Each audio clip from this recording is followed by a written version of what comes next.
Je vais vous parler aujourd'hui du livre de Daniel Pennac, Journal d'un corps. C'est un bouquin qui est sorti en 2012.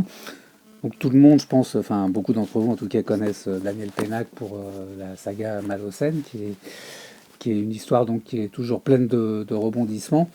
Là, il s'agit de tout autre chose. Dans une interview où je pense que il présentait son bouquin, Daniel Pennac explique que ça faisait longtemps qu'il voulait écrire quelque chose sur le corps.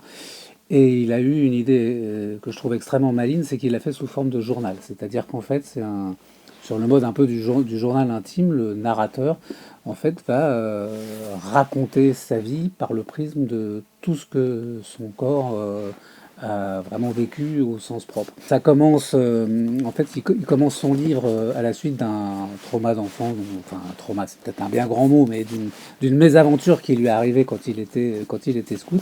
Donc il commence son journal à l'âge de 13 ans et son journal va s'arrêter quasiment au moment de sa mort à l'âge de 87 ans. Le narrateur donc est né en 1923 et disparaît en 2010. Donc c'est pas non plus, c'est pas la génération de Pennac, il a pris quelqu'un d'un peu plus âgé que lui. Et quand on lui pose la question de savoir quelle est la part d'autobiographie dans son histoire, en fait il dit qu'elle est minime, qu'elle fait peut-être 10 ou 15%, mais qu'en fait il s'est vraiment beaucoup attaché à de l'observation. Et ce qui est incroyable, voilà, c'est que ça marche très bien, parce qu'effectivement on a l'impression de lire vraiment le journal de quelqu'un qui a vécu tout ce qui lui arrive. Alors, en même temps, dans ce livre, à un moment donné, il y a une page, c'est assez marrant, parce qu'il donne presque, il met presque au défi un écrivain femme de reprendre le flambeau, puisque il écrit, c'est d'ailleurs sur la page de couverture, il dit, alors qu'il a 50 ans et 3 mois, il dit: si je devais rendre ce journal public, je le destinerais d'abord aux femmes. En retour, j'aimerais lire le journal qu'une femme aurait tenu de son corps, histoire de lever un coin du mystère. En quoi consiste le mystère? En ceci, par exemple, qu'un homme ignore tout de ce que ressent une femme quant au volume et au poids de ses seins, et que les femmes ne savent rien de ce que ressentent les hommes quant à l'encombrement de leur sexe. Voilà, donc le défi est lancé aux écrivaines.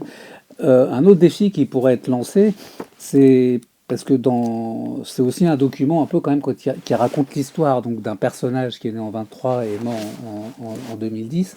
C'est aussi un pan du XXe siècle qui est raconté. Alors là, c'est quand même une histoire qui est dans un milieu social, on va dire, plutôt aisé, voire même un peu privilégié.